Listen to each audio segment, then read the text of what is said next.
basketball fans. DC Hewitt here from Fantasy Basketball Analyzer, helping you get ready for Wednesday, February 26th DFS Showdown on DraftKings. Let me apologize if this video is a little bit grainier right now. My good camera wasn't cooperating this morning, and I wanted to get this video out to you. And most of this video is a podcast. We bring in my buddy Shad, and we talk through our lineups. So we're going to play head-to-head against each other and play in some other tournaments to help you not only give you ideas on some players to target, but also, how we built a roster if we paid up for certain players, and we did, where we went bargain hunting. With that, couple notes that we didn't talk about based on how our lineups were, but Jimmy Butler's missed the last couple games for personal reasons. As of us recording this, he was questionable for the game. If he doesn't play, we didn't talk about Bam or Jay Crowder. And both of them could be in play if Butler's going to miss because there's more minutes. But he wasn't in our lineup, so it just didn't come up as a topic. So check that today. Depending on when you're watching this, you may know more in the future than we knew when we recorded this last night. We also talked a little bit on the Atlanta-Orlando matchup, focusing actually a bit more on the Orlando side. But if you're looking for a different bargain move, so Shad and I both paid up at point guard, and you'll hear it as we talk. But Jeff Teague at 3,300 is pretty interesting. Last time they faced Orlando, he did really well, even if he hasn't been doing a ton lately. At 3,300, if he flops, he still doesn't kill you. So depending on how you construct your roster, we didn't really need to go grab a cheap point, but it might be worth it for you. So with that said, I'm going to jump right into the video, which is really more of a podcast. We bring in Shad and we talk through going back and forth, building our rosters from the point guard down to the utility. And I hope you have fun.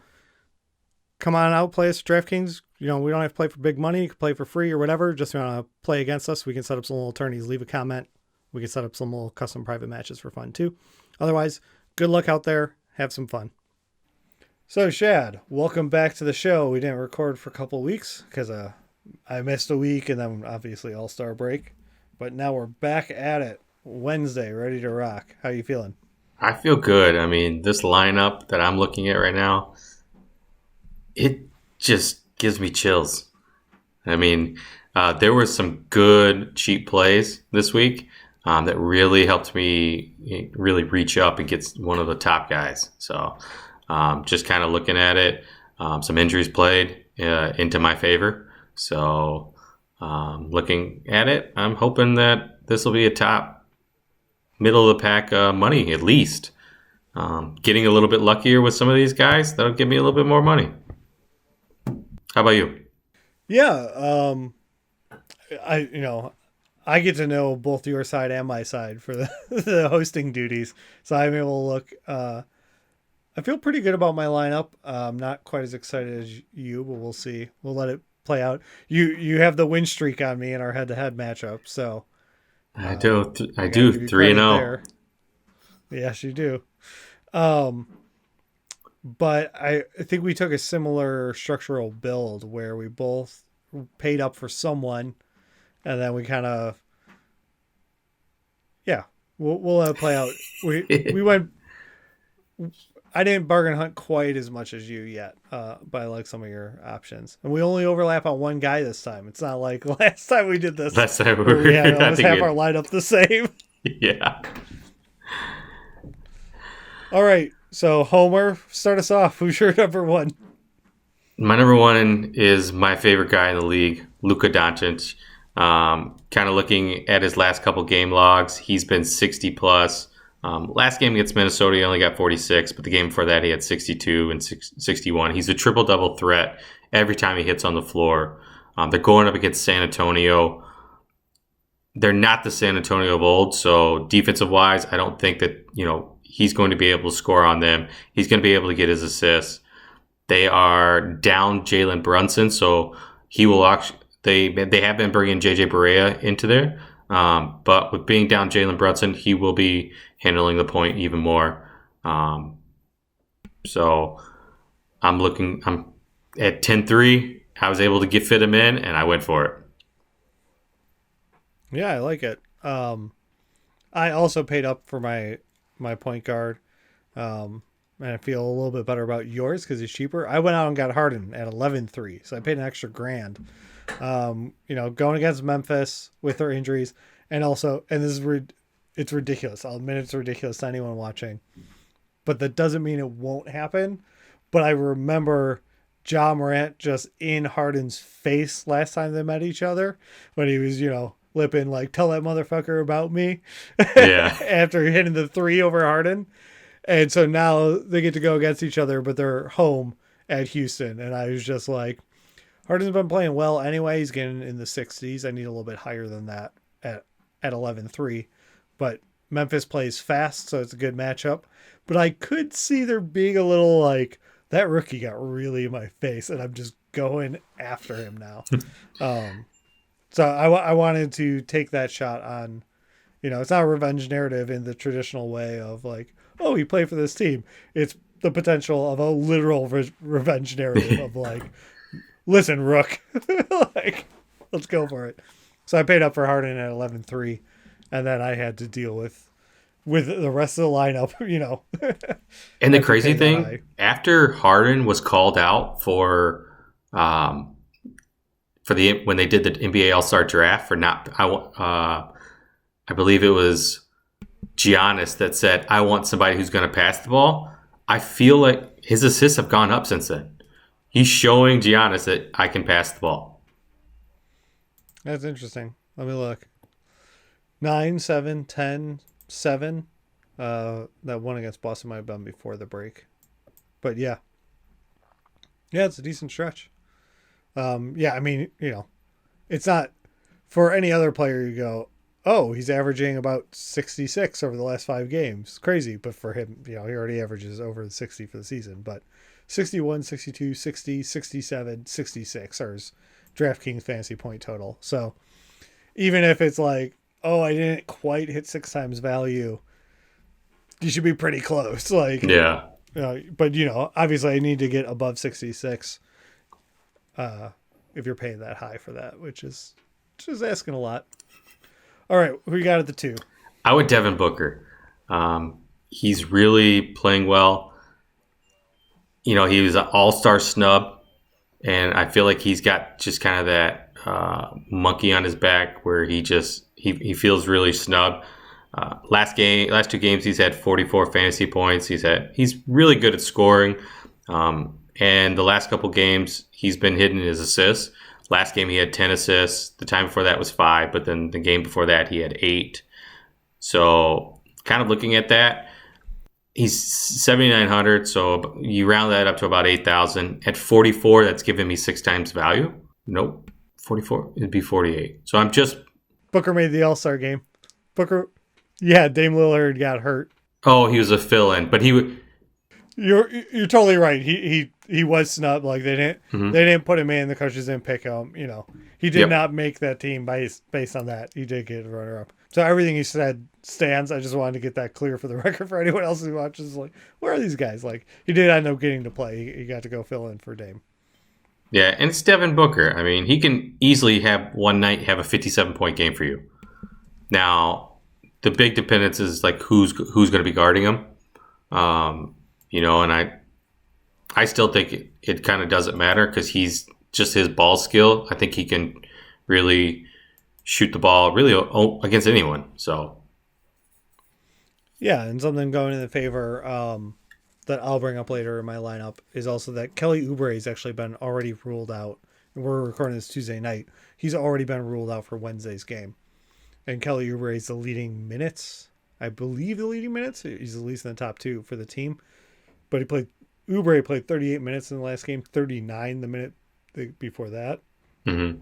So if he's not playing, there's just the potential for increased minutes all around as you're just trying to tighten up that rotation. Guys playing most of a game. Once you're playing 38, 39 minutes, you're there for most of the game. Everyone's going to tick up a bit. Who'd you go with? All right, I went with Malik Beasley. He's 5,900. And my lineup is built a little bit in that price range. If I'm right in that mid 5s up to 6. So he's got the new situation with the Timberwolves, and he's been doing pretty well. We're talking it's ranging from a low of 29 to up to 41 points over the last 4 games. And at 5,900, I'm pretty happy with that. I mean, if his low is almost 30 points, it's right there at 5 times value as his low. If I can get up to 41, there's a real steal there. And he's playing Miami. Like, they're a good defense, so I'm not like trying to attack that matchup, but he's starting all 5 games, and while his cost has been going up a bit, I still feel like there's a benefit in just a guy newer to his situation of him feeling it out and seeing what could really happen there. Who you got for the 3? At the 3, I went with DeAndre Hunter. He is scheduled probable for the game. He had an ankle injury early in the season, and it sounds like he probably re-aggravated it. He's still slated as probable, so obviously this would be a guy that I would look to as we get closer to starting lineups. Their game is at 7:30, so they would be one of the early games a little bit that their lineups would at least be submitted by the time the start of the games. So at that point, I would be able to pivot to someone that's in the 49-point range. I could always move him to my forward spot and then open up my options because I believe because I have that forward spot filled up with a small forward, I believe. And so DeAndre Hunter, last game against Philadelphia, he had 22 points, 7 rebounds. The time before that against Miami, he had 17 points and 6 rebounds. He's getting you about a couple assists a game. He'll get you like 1 steal a game. Blocks, you're not really getting much from him. He's at least giving you a couple threes a game. And with hitting 33 points and 30 points, basically at 4,900, basically rounded up to 5, 6 times value is 30. I'm getting over that value. So yeah, I like it. And if there is an injury thing, my guy that I played at small forward slightly cheaper than yours. So if you wanted to be risky like I was, you could roll out Josh Jackson from the Grizzlies.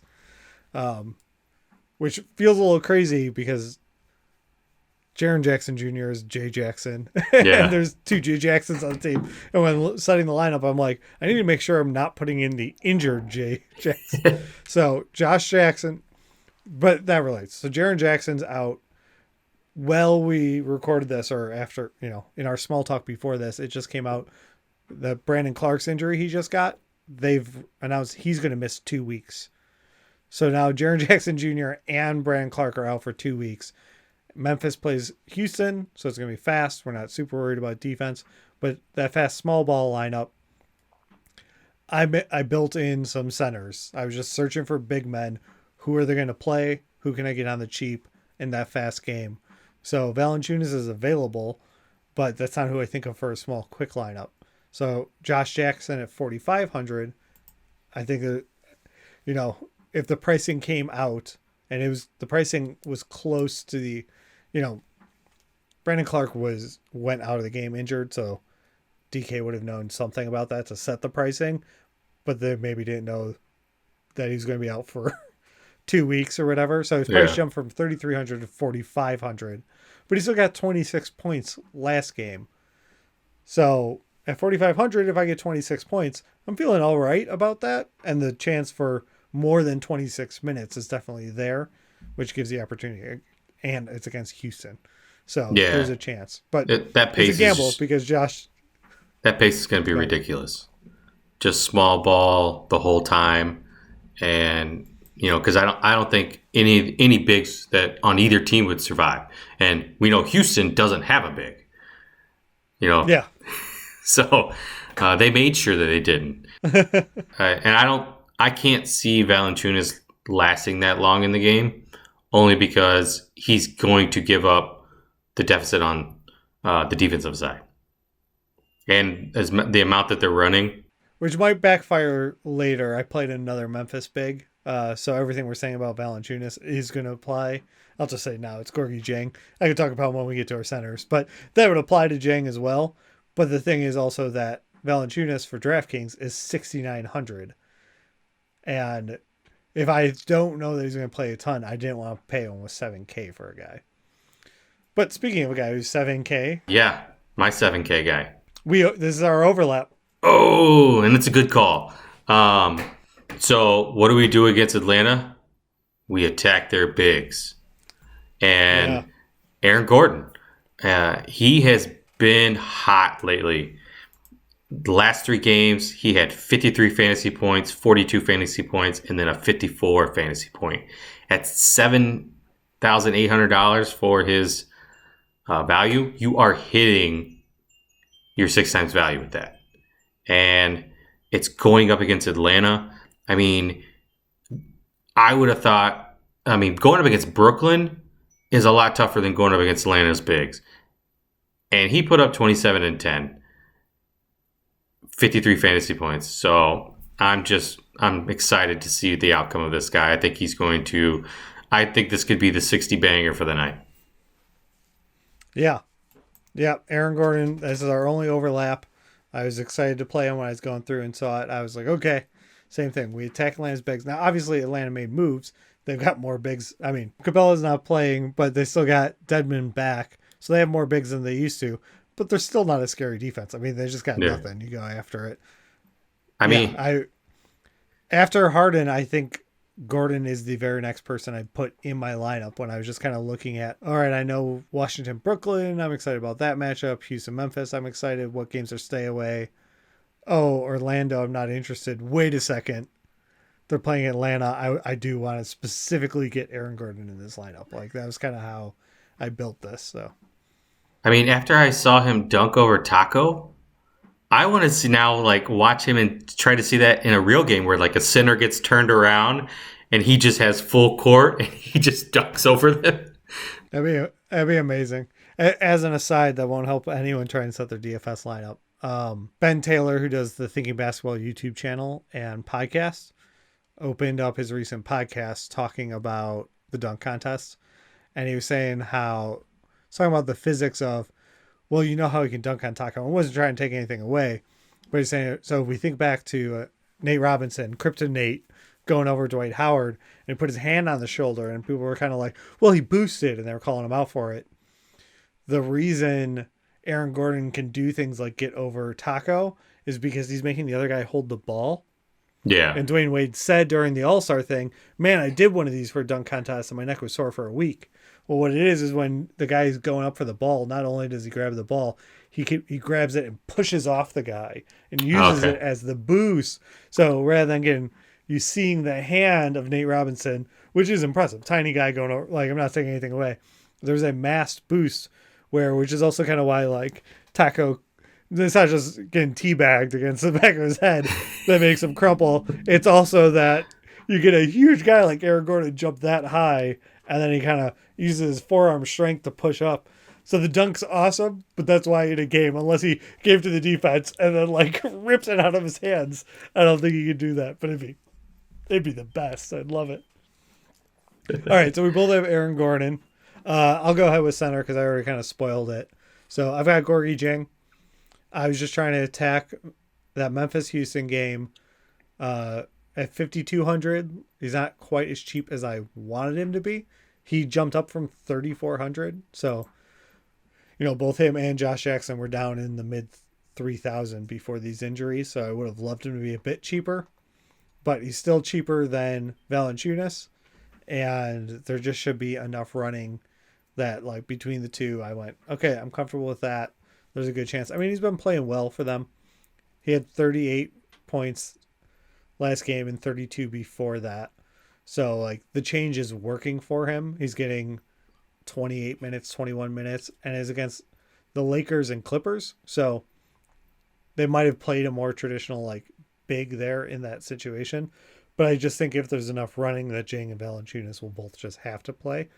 And so I think there's still a chance there that I can get, I'm only asking for 30 points out of it to get my money back on this play. And I think that's really, he got 38 and 32 against, going against the Lakers. You're playing against real bigs there, which is shocking because when they signed Dwight Howard, I did not think that was a move. But they clearly, with Davis and Dwight Howard, and, even our favorite knucklehead from Fremont, Michigan, you got McGee there.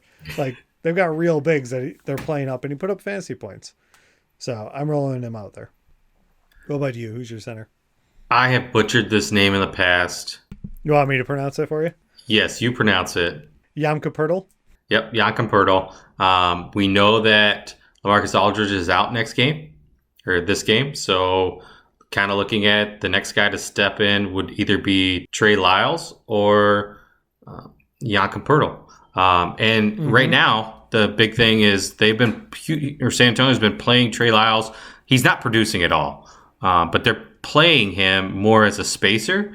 And I don't know. I think this is their game to actually play Jakob Poeltl. And at that point, when he's given minutes, last time he got 22 minutes, he had 23.5 fantasy points. When he got 36 minutes, against Chicago, it's Chicago, he got 40 fantasy points. When he's hitting those 20s, he's going to get me at least 20 points. And at 3,200 value, if he gets me 22 points, that's at least 7 times value. So with a couple other moves that I'm having later in the lineup, I had to stretch thin. And the injury of LaMarcus really helped that. Yeah, and the other thing I'm mentioning, you're comparing him with Trey Lyles. Trey Lyles is 3,800. So you're saving money, by doing this. So you're doing the injury fill-in and saying who's cheaper. And that makes a lot of sense. Now, if you wanted to enter multiple lineups in a GPP, maybe, for anyone listening, you try and get them both in there. Also, I'm looking at your budget. You happen to have 400 left over.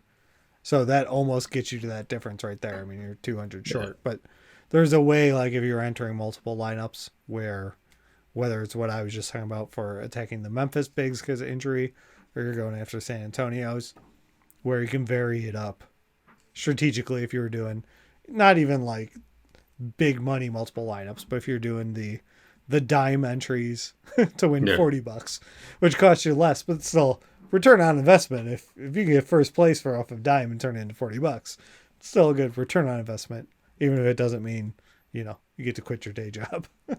Yeah. And I don't need him to score points. He showed that 2 games ago. He got 23 fantasy points. He had 0 points, 7 rebounds, 2 assists, 4 blocks, 2 steals. He shot 0 for 2. He only took 2 shots in the game and still got me, or not me, but Wood. He had 23 fantasy points. So at that mark, if he gets that against Dallas, which is very feasible, I'll take it. Yeah, for sure. All right, we're moving into our utilities, and I went with one of your guys, not in your lineup, but one of your Dallas guys. I played Seth Curry. So at 5,600, Seth Curry's been playing pretty hot. He, quote, only got 26 fantasy points last time, but that's still 5 times value. 19 points, 2 rebounds, 2 assists. But the game before that against Atlanta, admittedly, it's Atlanta, he had 41 fantasy points because he had 22, 6 rebounds, 5 assists. The difference, like, you're never expecting a ton of blocks and steals from him. So you're not needing anything fluky of like, here's his 7 steal game, because that's not going to happen. So you're just hoping that the shots are falling. And like you said earlier, San Antonio is not the San Antonio of old. They do have good defensive guards, so it's possible, but he's just been playing really well. And he's been putting up good, like he doesn't need 35 minutes to put up good fantasy points. It helps if he gets that, but he's able to do it in the mid-20s. Dallas has actually been starting him because Jalen Brunson went out. So he's getting a lot more minutes. He's playing the shooting guard, and they moved Tim Hardaway down to the small forward. That's kind of been their starting lineup here lately. A little bit of, I wouldn't say, it's not definitely not small ball because you still have Kristaps in there, but going smaller at the small, basically playing a shooting guard at the small forward position, as well as now moving Seth into the starting lineup, and they've been productive. Yeah, I mean, over the last month, he's averaging 17 points, 4 rebounds, and 3 assists in under 30 minutes a game. So that's pretty good, and I'll take it. And I built, like I said, I built most of my roster the way I was. I knew if I was paying up for Harden, that I either need to go full on stars scrubs or try and play a lot of middle of the road guys. And I built this one a bit more in that, 5,600 price range, like plugging in people right around that 5 to 6K. Whereas you went a little more stars and scrubs than I did. And you can tell me why. Who you got for your guard? I've got Ja Morant. The last game against Houston. Yeah, no, I talked about it. Yep, you talked about it. That was awesome. He basically went off not only in points but assists. I believe like that game he had 13 assists or something like that, and it's against Houston. Basically, they give the most points in the league to point guards, and so I feel like Ja's gonna, I agree with you in that Harden is gonna come into this game as a revenge game, and I think Ja's just gonna come into this game as I'm here to prove my point again. And so Yeah, I'm, I think it's great. Houston doesn't play much defense, so I went in with Ja in my guard utility spot. Yeah, I couldn't quite afford him. But this is one of those scenarios where I would have liked to have played Harden and Ja against each other. Kind of like when Houston plays Atlanta, and I'm like, can I fit Trey and Harden into the lineup together? Like, can I just get both guys, no defense, full attack? Like, I would love to build a lineup with both of them. I just couldn't quite afford it. I'll probably build someone, as we get closer and learn about any more injuries or someone sitting for, rest or personal issues. I might be able to find another cheap guy or steal a cheap name from you to build another lineup where I can get them both in there. So speaking of cheap guy, who you got for your forward? So I went with Keelan Martin, and so he's been playing solid the last two games. Obviously, I had to go for a kind of a risky guy. Last game or 2 games ago, he had 29 fantasy points. Last game, and only playing 15 minutes, he had 25 fantasy points. So 11 points, 6 rebounds, 4 assists. Big piece behind this is 25 fantasy points for $3,100. I am exceeding my 7 or 6 times value. I'm getting more than 7 times value in this slot. So if he can continue that, and he's been kind of shown a little bit consistency over the last week. So he had one bad game where he only played 2 minutes. But kind of looking at that lineup, I believe Karl Anthony Towns is out again with his wrist injury. So Naz Reid has been playing, but I was kind of just looking at who could give me more value. Yeah, and it's possible when you mentioned the two minute game, there's a very good chance, and I don't have the dates in front of me, that might not have even been with Minnesota yet, because when he played 2 minutes was on the 2nd of February, which is prior to the All-Star break. Okay. By a pretty good chance. Yeah. So the 3 games since the All-Star break is when he had 13 fantasy points. Not the best, but you can't hate on it for 3K, for 3K, but then 29 and 25. So he's in the new situation, and that really adds to it. I also went cheap at my forward spot, and I touched on it earlier with Oubre's already been ruled out for Wednesday, so I played Dario Saric at 3,200. His last game, he only played 16 minutes, but still got 20 fantasy points, which is pretty damn good. Nothing like spectacular. If you just look at the box score, 14 points, 3 rebounds, 2 assists. You don't get any of the blocks or steals. But he was 5 for 5 from the floor and 2 from 2 for 3-point range. He did not miss a shot. He actually hit both his free throws too. So that definitely helps when you don't get any little demerits across the thing.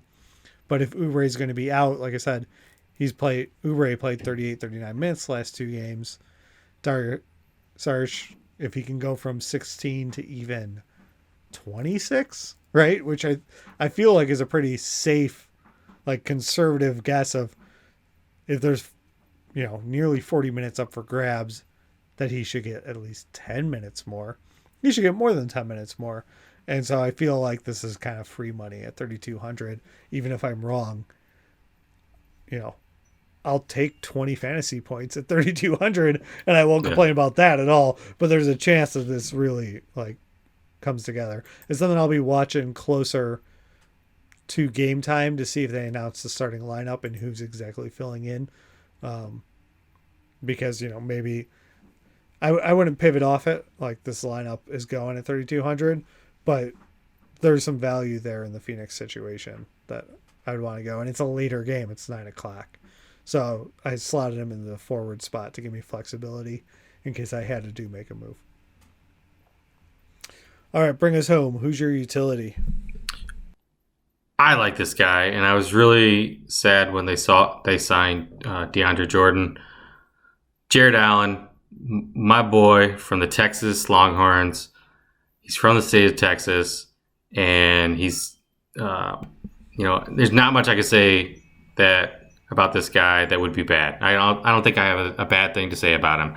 He's a block machine when he plays. I'm so sad that they're not really playing him like on a consistency base. I think his minutes should be consistent. Looking at the last time that they played Washington, he had 13 points, 15 rebounds, and I believe it was 5 assists, if I was looking at that correctly. So, 15 rebounds, 5 assists, 2 blocks, and 13 points the last time he played against Washington Wizards. At 5,700, bring it home. That I can see him getting a couple blocks. I can definitely see him getting a double-double in this game. So that's who I went with. Who'd you close with? Yeah. I went a little bit smaller, although Houston wouldn't say so. I went with Robert Covington. Mm-hmm. So they're equivalent of a big man. Not really. That's PJ, but still. I just wanted to be, as many shots as I could at that Memphis-Houston game. That's where I think there's going to be, good chance for a lot of minutes. And he's been playing well. He's got, he's been consistently at about above 30, almost to 40 points. Is 6,200. So I need to be on that higher end, but we're talking last 4 games. 39 points, 38 points, 33, 32. Fantasy points, I mean. But I don't think he's going to get a triple-double, but there's the chance there for a double-double. He keeps missing it in weird ways. Mm-hmm. Like, he got 11 points and 7 rebounds last game, and that's totally normal to not get a double-double. But the game before, he got 8 points and 12 rebounds. That's the game where you're like, you should have got the double-double for me, man. Come on. But he's also, like, over the last 4 games, his lowest block is 3. He's gone 4, 3, 4, 4 from blocks. So he really is, like, not that he hasn't always bought into that defensive role, but he is that guy. And depending on who he gets matched up on, if they switch, Memphis is going to be rolling out some interesting cats there with all the injuries they've got. And there's a good chance that, like, it might blow up my Josh Jackson choice, but there's a chance that Covington could take advantage of that and get some turnovers off of the guys who aren't in the heavy rotation. So 6,200, I was able to get a guy I felt like had some real upside. It's still kind of in that middle price range. I didn't quite have to pay up like you did for John Booker, although I like both those choices, but I just didn't have that money left. I've got 300 left on the table. You've got 400 left on the table. So it's enough to tinker if there's injury announcements, but it wasn't enough to really like move up the next tier if I wanted to for my utility. Cool. Anyone else that stood out to you that you want to talk that didn't make your lineup? I'm not sure I have anyone. So yeah, yours. I mean, I have Tim Hardaway Jr. With him now, he's inserted in the lineup. He was playing 6-man for them. Now he's a starter. The last 2 games, 32.5 points and 47.5 points. And then if you even go back 4 and 5 games ago, he had 36 fantasy points and 45 fantasy points. So, he's hitting it really well at 6,800. That's still good value. And Kevin Love was the other one that I had. He kind of had a good game against, I thought with Drummond being in there that it would impact him more. But he had a 45 fantasy point game last game against Miami.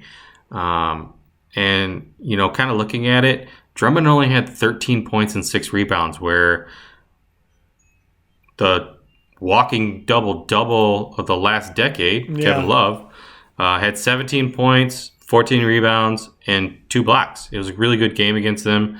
They're going up against Philly, so Drummond will have that, like, I'm almost banking on him having a bad game because when he plays Embiid, Embiid always has this mantra where like I'm getting in Drummond's head. Like that's always his knock. And so I think Kevin has a chance to really take advantage of that piece. And then really that's about all that I kind of really popped out to me.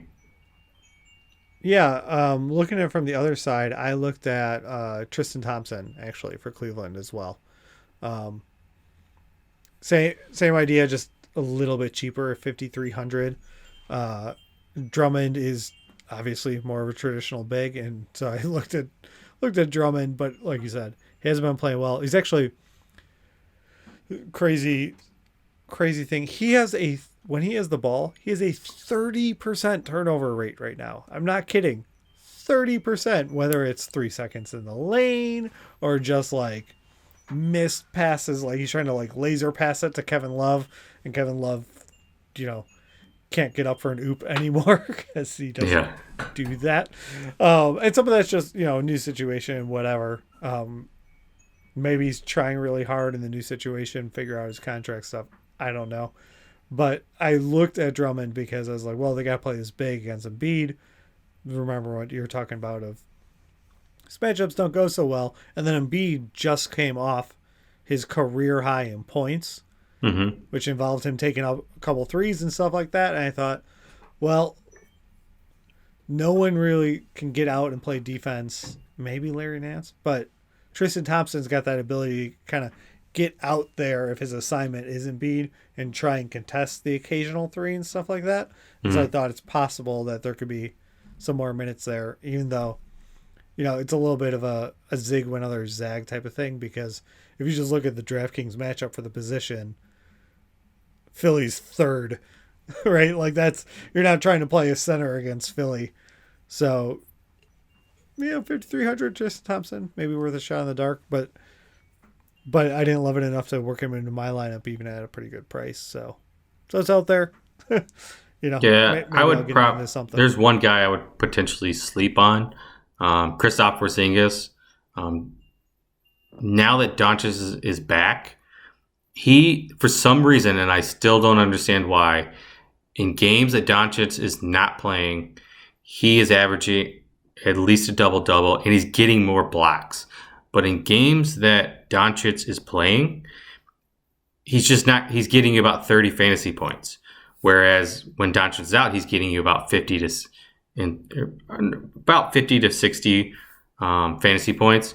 So at 8,300, that's probably a guy that I want to see kind of like grow to see if maybe he actually has this breakout and has realized that, hey, I'm this basketball player that can rebound and block shots, whether Doncic is here or not.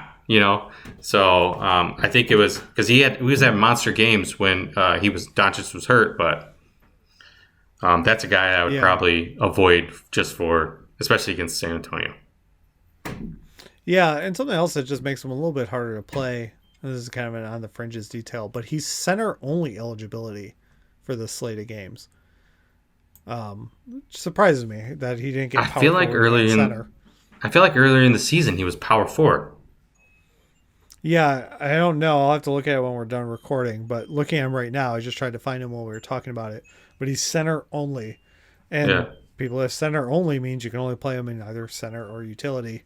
And there's other options I just like more at cheaper options. So I'm with you on that. Yeah. Cool. Well, thanks for coming on again. It's been a bit. We'll keep doing these more often. Yeah. And good luck out there in every matchup except against me. I need to get that win. 4-0. All right. Talk to you later. All right. Have a good night. Good luck to all our listeners. Thank you so much for watching another episode of Fantasy Basketball Analyzer. If you made it this far, please hit the like, please subscribe, leave a comment, even if it's just to say thanks. It helps grow the channel. And the more traction we get on these videos, the more often we're going to be able to do these DFS shows, so that they don't have a long shelf life, but we are trying to give advice. And if people are watching and appreciating it, we'll start pumping out more of them. Just a matter of time and effort. If it's helping you guys, we'll bring more to you. So thanks for watching. Talk to you guys again soon.